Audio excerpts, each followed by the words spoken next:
परम आदरणीय झीन बाबू जी, हमारे ब्लॉक के अध्यक्ष समाजवादी पार्टी के श्री सीताराम यादव जी, ब्लॉक अध्यक्ष मन्नेलाल पाटिल भाजपा को छोड़ करके और आपकी पार्टी में, समाजवादी पार्टी में शामिल हुए और क्यों शामिल हुए। अभी चर्चा आई कि जो हमारे भैया जी ने, हमारे निर्मल जी ने बताया कि जो संविधान है, जो हमारे 90 साल के युद्ध के बाद, अंतराल के बाद जो हमारा आज़ादी हमको मिली, तो जो हमारा संविधान हुआ वो 26 जनवरी कल जिसका वो था लागू हुआ 1950 में, तो संविधान किसी का नहीं, संविधान तो सबका है, इसको सबको मिल करके बचाना है।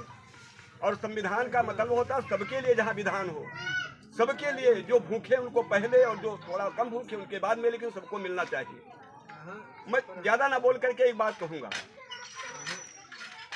क्योंकि मैं पार्टी से क्यों आपकी पार्टी में शामिल हुआ, क्योंकि देखा कि पार्टी में अब कुछ रह नहीं गया है, पार्टी में अब सिर्फ धांधली है, पार्टी में सामंतवाद है, पार्टी में अपने ही दमखम के बल पर किसी को, जो बाबा जी ने कहा था कि सबको लड़ने का अधिकार है, सबको हर चीज में अधिकार है, उस अधिकार को हनन करने के लिए जब लोग हनन करने लगे, आपने देखा कि अभी बहुत से चुनाव है जिसमें लोगों को पर्चा ही नहीं दिया गया, पर्चा अगर किसी को लिया तो फाड़ दिया गया।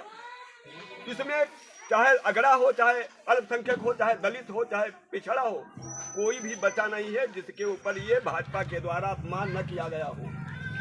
यह आप लोगों से शोभा नहीं है, उसका एक बड़ा नमूना आप लोगों ने देखा होगा, उसका एक बड़ा नमूना आपने देखा होगा।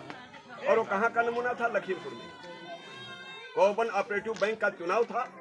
उस बैंक में वहाँ के विधायक भारतीय जनता पार्टी के बाहुबली नेता योगेश वर्मा जी थे। उन्होंने सोचा कि हम सब निर्विरोध करा देंगे। निर्विरोध का मतलब होता है हमारा कोई विरोध न करे, तो हमारी भलमनसी पर कोई न खड़ा हो तो अलग बात है, नहीं तो सबको अपना पर्चा, अपने विचार, अपनी बात रखने का अधिकार है।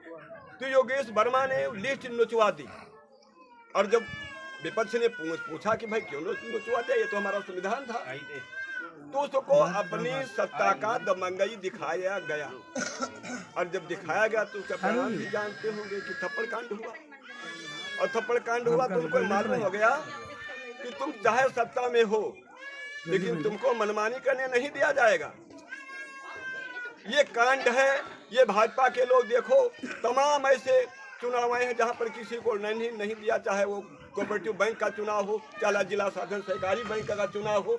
अभी भगवंत सिंह का पर्चा फाड़ा गया था बिस्वा के गन्ना के चुनाव में, तो क्या इससे कौन नहीं परेशान है? ये भाजपा में अब नंगा पहले थी भारतीय जनता पार्टी, अब हो गई है भ्रष्टाचार जनित पार्टी।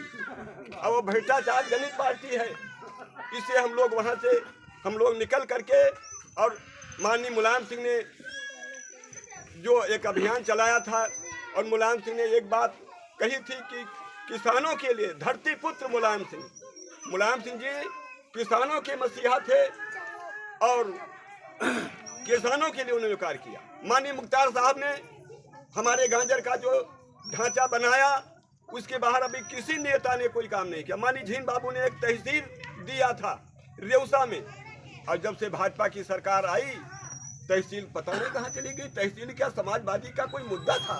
वो तो हर नेता बना सकता था, लेकिन नहीं बनाया, क्योंकि हमारे विधायक जी ने की दी हुई। विधायक जी ने एक बिस्वा जमीन रेउसा में कहीं खरीदी है? आपने देखा होगा, सब लोग तो 4 बार विधायक रहे। लेकिन इस जो तुम्हारा का चौकीदार, जिसको कहते हैं मैं विधायक नहीं हूँ, चौकीदार हूँ, मैं पूछता हूँ गौशाला में गैया क्यों मर रही? अभी जून के महीने में हमारा कार्यक्रम था त्यागी बाबा के आश्रम पे महेशपुर में ही। हम लोग सुबह लैट्रिन को जा रहे थे अपनी पार्टी के सहित। वहाँ एक बिरादरी इधर का कोई है, वो हमने कहा भाई यहाँ पर आप लोगों ने गैयों को रोज देखा, 4-6 गैया रोज मर जाती हैं, क्या कर रहे हैं आप लोग? 4 मर रहे हैं। तो उसने कहा महाराज जी ऐसा है कि ऊपर तक समझना पड़ता है। तो हमने कहा विष्णु भगवान ले थे, मत नहीं कुछ हिस्सा कि भोले बाबा ले थे कि ब्रह्मा जी ले थे? अरे कहीं नहीं। अरे महाराज तुम तो जानते हो फला निपटे मत। हमका अरे गैयों का पैसा लेने वाला चौकीदार अब रामेश्वर में कथा करा रहा है। इसलिए मैं बताता हूँ अभी चुनाव आएगा तो हिंदू आएंगे, हिंदू हिंदू हिंदू हिंदू, लेकिन हिंदू है क्या? क्या गाय का पैसा लेकर के कथा कराना हिंदू है? समय आएगा तो फिर आप लोगों को बताएंगे। अब हम लोग डरते नहीं हैं। हमारा नारा है, ना दुश्मन की ललकार से, ना गोलियों की बौछार से, और ना बीजेपी की सरकार से। बंदा तो डरता है कि उस परवरदिगार से। जय हिंद, जय श्री राम।